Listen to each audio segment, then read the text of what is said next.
Hey guys, welcome back to Mo's Game Table. Today we're going to take a look inside Normandy, the beginning of the end.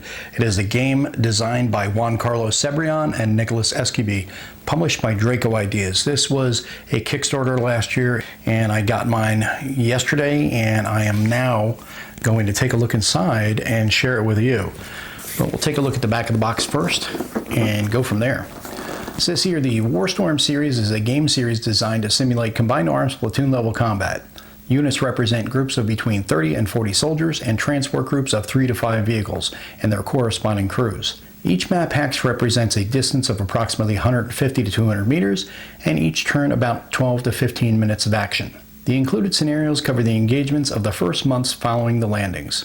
The game system is based on the principle of simultaneous execution, or simply WeGo, a hybrid system of turns and real time. It also includes a scenario point system generation tool. Normandy, the beginning of the end, is a tactical war game with a set of rules that reduces the learning curve. The system's emphasis is on command and leadership, with officers being the main focus of the game. Land on the bloody shores of Omaha, fight on the outskirts of St. Lo, seize the fortress Europe, and dive into the most important engagements between the German and U.S. armies. Command Easy Company 506 PIR the night before the landings, or defend the Atlantic Wall with your SS troops. Prove to the Allies why the Tiger tank is feared all across Europe. Whatever side you choose, Normandy, the beginning of the end, will challenge your tactical abilities in the chaos of battle. Rewrite the events that triggered the end of the largest armed conflict in history. And we have the contents. We have 6 isomorphic maps, 3 sheets of overlays, 5 sheets of counters, 3 that are 5/8 inch and 2 that are 3/4 inch, 1 standard rulebook, 1 exclusive rulebook, 23 scenarios, 3 chart cards, 2 battalion chart cards, and 2 6-sided dice. On the right hand side is the same text in Spanish, and here is an example of the components that you'll get inside the box. The complexity is listed middle of the road at 5, and solitaire is a little bit higher than that at about a 6 or a 7. There is also, which I will be doing a video on, an expansion that was Alone in the Storm, which was part of this Kickstarter, but we'll come back to that in another video. This one today all we're going to do is look inside Normandy, the beginning and end, and let's take a look inside the box. Got our rules and our exclusive rules. Looks like our overlays. Put those here. And then we've got a whole bunch of player aid cards, and it looks like there are scenarios in here as well. We've got our counters, our maps, and our 2 6-sided dice. We have these map boards, which are isomorphic, as they said on the back of the box. These are single-sided, these are double-sided ones, and these single-sided ones they're thick, but they're thinner than the other ones, the other 4 here, but good size card stock. Those on the side, and then we've got our double-sided ones here. Looks like we've got a lot of bocage, as you would expect in the Normandy countryside. Rivers, villages, roads, rivers, and some hills. So we've got battalion morale chart. We got 2 of those. We've got terrain effects chart.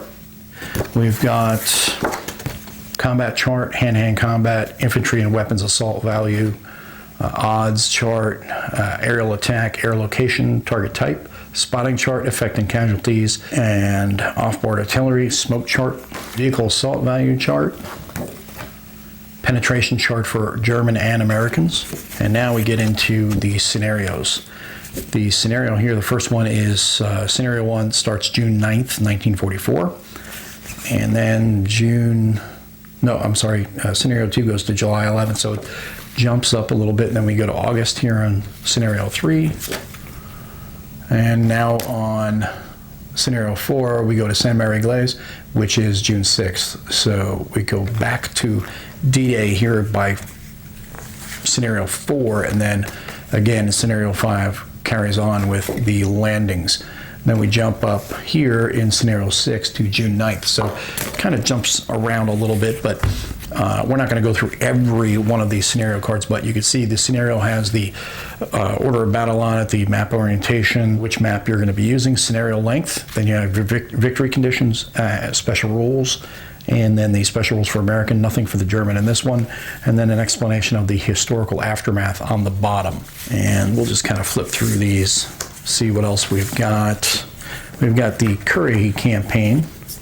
This covers 3 scenarios, 14A, B, and C.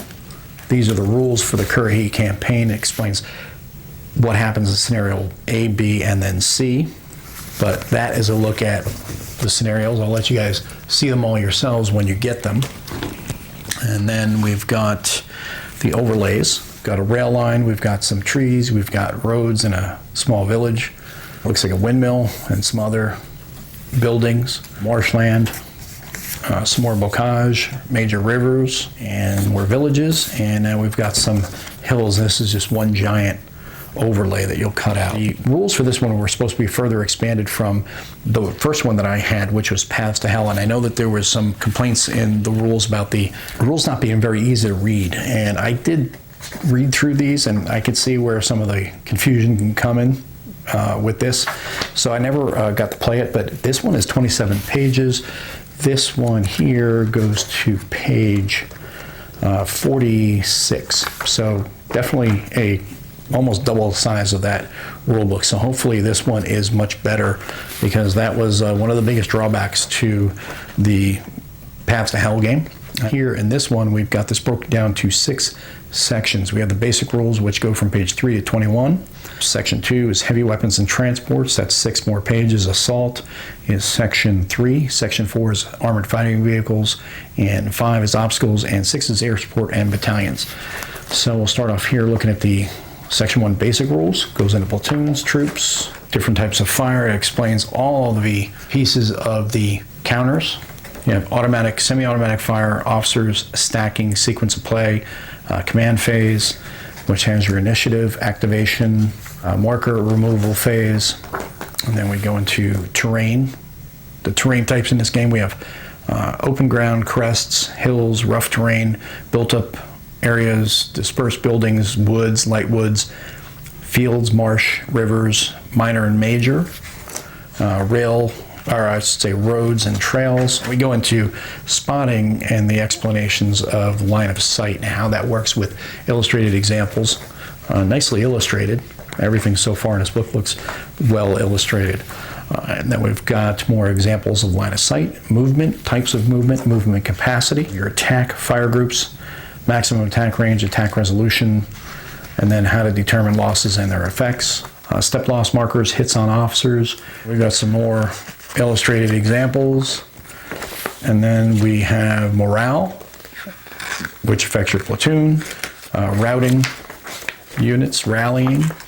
And then here's the stepped approach that I read that they were going to be doing. Here it says on page 21, it says stop.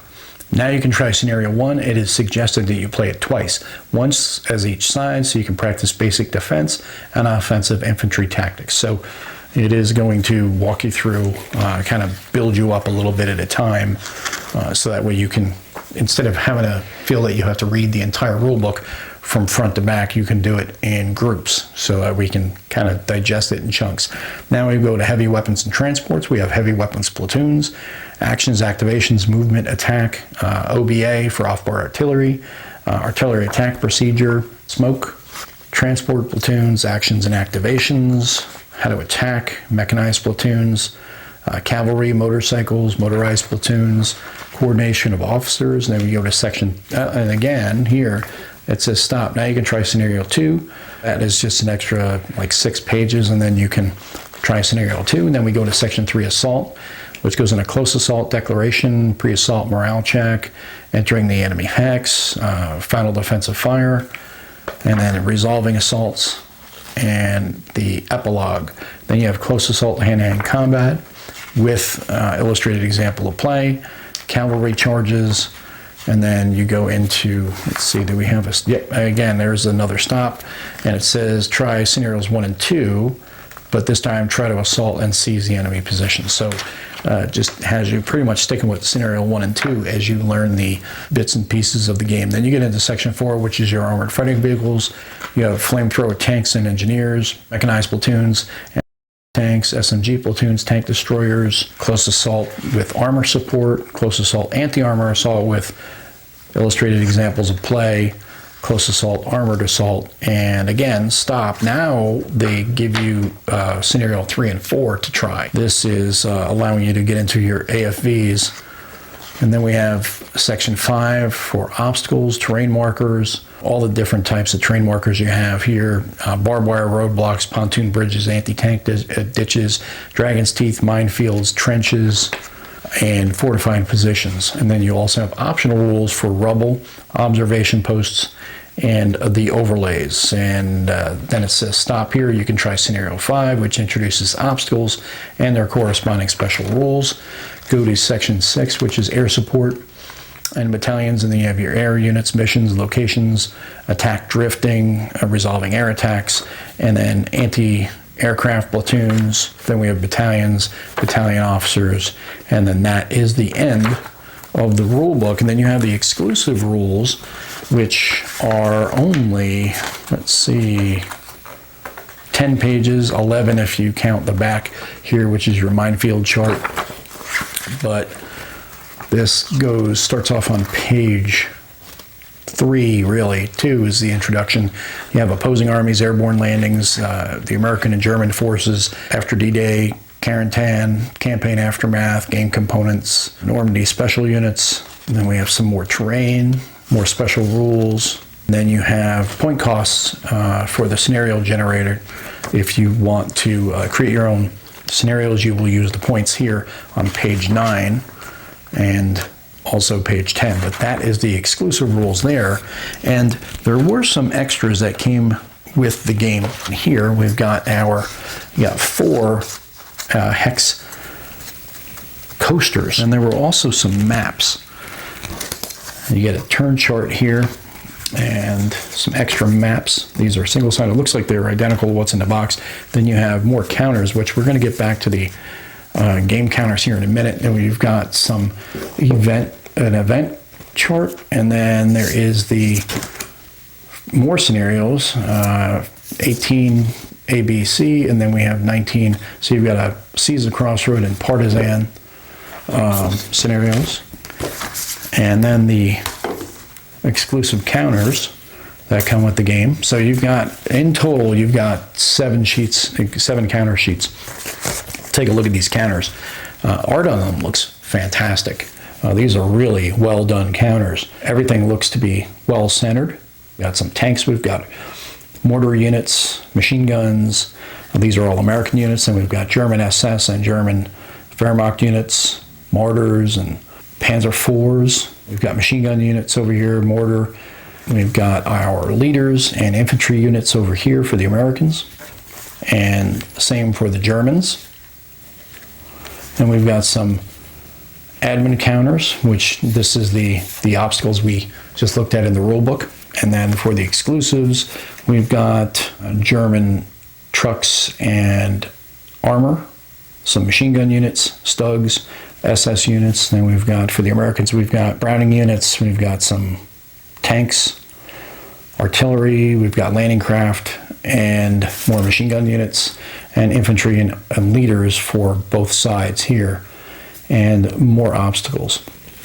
The one thing I noticed, though, is these have a different feel to them than your standard counters. A different feel, almost feels like foam. It is unique and nice, but it gives a nice matte but vibrant look to the counters. So interested to see how these are once they're punched out. But that is a look at the counters. And then there is one other addition which I bought extra, which was the counter tray. Now this, not too crazy about it. I know it's supposed to be modular, but it does not fit in the box. And unfortunately, that's really not going to help. I could probably cut, these things off, which is what you do with a modular tray, but that wasn't what I was looking to do or was hoping for. I was hoping for a standard tray like you get in the GMT trays. So it looks like the GMT trays it'll be. This may get used for another game in the future, but unfortunately it doesn't, like I said, it doesn't fit in the game box. But that is a look at Normandy, the beginning of the end from Draco Ideas. If you have any comments or questions, post them down below. Thanks for tuning in, guys. See you next time.